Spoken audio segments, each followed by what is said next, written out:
আসসালামু আলাইকুম। আমি মোহাম্মদ ইসমাম উদ্দিন। পড়াশোনা করছি Islamic university department of pharmacy first year. তো আজকে আমরা কৃষিগুচ্ছ ভর্তি পরীক্ষা নিয়ে আলোচনা করব। আমাদের আর 4 দিন পর কৃষিগুচ্ছ ভর্তি পরীক্ষা। তো এই যে শেষ মুহূর্ত, লাস্ট মোমেন্ট, এই সময় আসলে কি পড়তে হবে বা কি রিভিশন দিতে হবে, ভালোমতো কিভাবে রিভাইজ দেওয়া যাবে সেই সম্পর্কে আমরা আলোচনা করব। ঠিক আছে? তো চলো ভিডিওটি শুরু করা যাক। তো দেখো, হ্যাঁ, এই যে আর লাস্ট কয়দিন আছে, 4-5 দিন আছে, তাই না? এই 4-5 দিনে কি সব কিছু রিভিশন দেওয়া যায়, সব কিছু রিভাইজ দেওয়া যায়? এটা কিন্তু অতটা ভালোভাবে দেওয়া যায় না, তাই না? তো আমরা মেইনলি ইম্পর্টেন্ট দিব ইম্পর্টেন্ট চ্যাপ্টারগুলোতে, মেইনলি টাইম দিব বা বেশি ইম্পর্টেন্ট দিব ইম্পর্টেন্ট চ্যাপ্টারগুলোতে। এখন ইম্পর্টেন্ট চ্যাপ্টার কোনগুলা? যেমন এক্সাম্পল ধরো, ম্যাথ ফার্স্ট পেপার সরলরেখা। এখান থেকে কয়টা প্রশ্ন আসে? প্রায় 4-5টা কোয়েশ্চেন আসে অন অ্যান অ্যাভারেজ।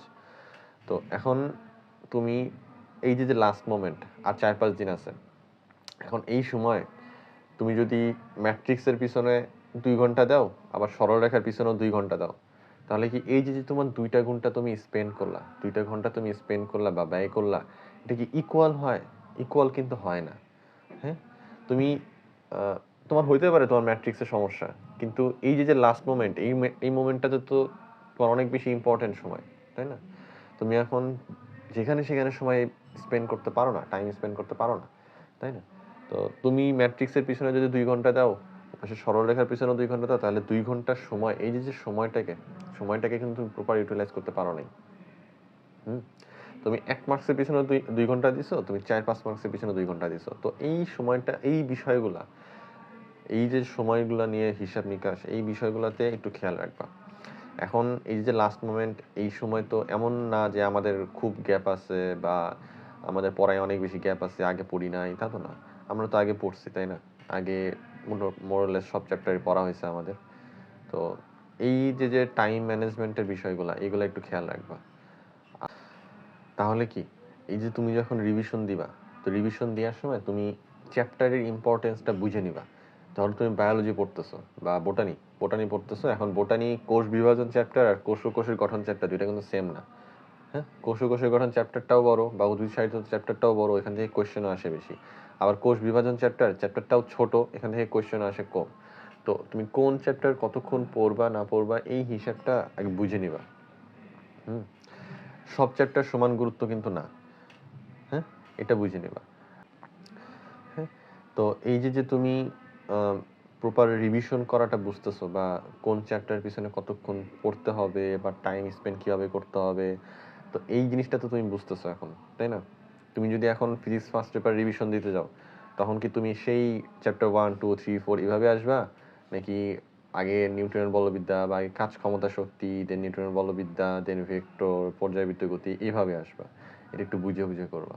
হ্যাঁ, দেখো, তুমি যদি চ্যাপ্টার 1 থেকে শুরু করো, ইউজুয়ালি কি হয়, আমরা ফার্স্টে যে চ্যাপ্টারটা ধরি, সেই চ্যাপ্টারটাই আমরা কি বেশি ইম্পর্টেন্ট দিয়ে বা বেশি মনোযোগ সহকারে পড়তে পারি। আর সবার লাস্টে, দিনের সবার শেষে যে চ্যাপ্টারটা ধরি, সেটা সাধারণত আমরা ওই সময় থাকিও অনেক টায়ার্ড, কারণ সারাদিন পড়ছি, টায়ার্ড থাকবো, এটাই স্বাভাবিক।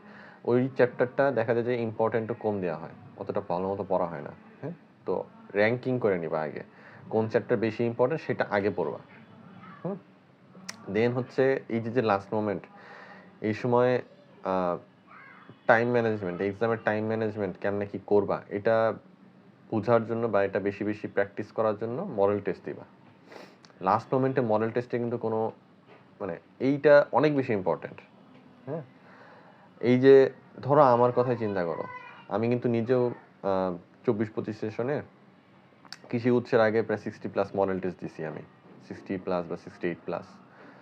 তো লাস্ট মোমেন্টগুলোতে আমাদের সময় তো অনেক টাইম ছিল, আমরা পুরো একটা রমজান মাস পাইছি, অনেক টাইম ছিল, দেন আমরা কৃষিগুচ্ছ দিছি। তো তোমরা তো এই টাইমটা পাচ্ছ না, তোমাদের টাইমটা কম।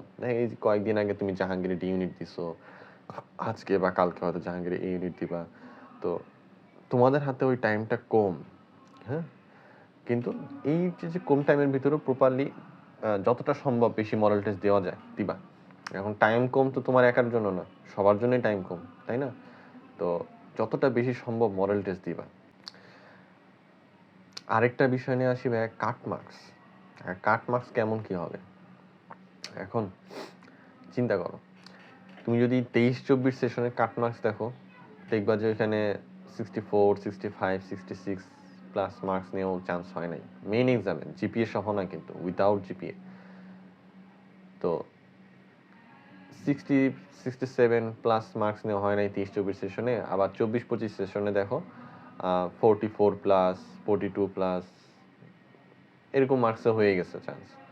তো এই যে কাট মার্কসটা, এটা কৃষি হচ্ছে টোটালি ডিপেন্ড করে কোয়েশ্চেনের উপর। কোয়েশ্চেন না দেখে বা কোয়েশ্চেন না নিয়ে আসলে তোমাকে কেউ বলতে পারবে না যে কৃষি হচ্ছে কাট মার্কস কেমন কি হতে পারে। এর আগের সেশনগুলোতে দেখো অ্যারাউন্ড 60 প্লাস মাইনাস একটা কাট মার্কস থাকে, 55, 58 এরকম একটা কাট মার্কস থাকে। তো মেইনলি কোয়েশ্চেন না দেখে বা এক্সাম হওয়ার আগে কাট মার্কস সম্পর্কে আইডিয়া দেওয়া টাফ। বাট তুমি যে কোনো কম্পিটিটিভ এক্সামে, ভার্সিটি আর স্পেশালি ভার্সিটি কম্পিটিটিভ এক্সামগুলোতে বা 65, 64, 66 প্লাস মার্কস স্ট্যান্ডার্ড মার্কস। যদি তুমি 66, 67 বা 70 প্লাস মার্কস রাখতে পারো, ইনশাল্লাহ তোমার চান্স হবে, এটা যে কোনো ইউনিভার্সিটি হোক। আর এক্সাম হলে কোয়েশ্চেন ইজি না কঠিন এটা নিয়ে আসলে চিন্তা করবা না। কোয়েশ্চেন ইজি আসলে ইজি আসলো, কোয়েশ্চেন কঠিন আসলে কঠিন আসলো। তোমার জাস্ট কাজটা হবে, তোমার যেমন কোয়েশ্চেনই আসুক তোমার হাতে, ওই কোয়েশ্চেনের উপর তুমি তোমার বেস্টটা দিয়ে আসবা। ওই কোয়েশ্চেনের উপর কীভাবে তুমি তোমার হাইয়েস্ট মার্কসটা আনতে পারো, ওই চেষ্টাটা করবা। That's enough. এর বেশি কিছু লাগবে না। ট্রাস্ট মি, তুমি যা পড়ছো, কোয়েশ্চেন যেমনই হোক, কোয়েশ্চেন ইজি হোক, কোয়েশ্চেন হার্ড হোক, তুমি যা পড়ছো এটা যদি তুমি প্রপার শো করতে পারো এক্সাম হলে, তাহলে তোমার চান্স হবে। হ্যাঁ, তো প্যানিক খাওয়া না, জাস্ট নর্মাল করে দিবা। হ্যাঁ, তো এই ছিল। দেখা হবে নেক্সট ভিডিওতে। যদি ভিডিওটা ভালো লাগে তাহলে একটা লাইক দিও, শেয়ার করো, আমাদের ইউটিউব চ্যানেলটা সাবস্ক্রাইব করে দিও, আর ফেসবুক পেজটা ফলো করে দিও। ঠিক আছে, আল্লাহ হাফেজ।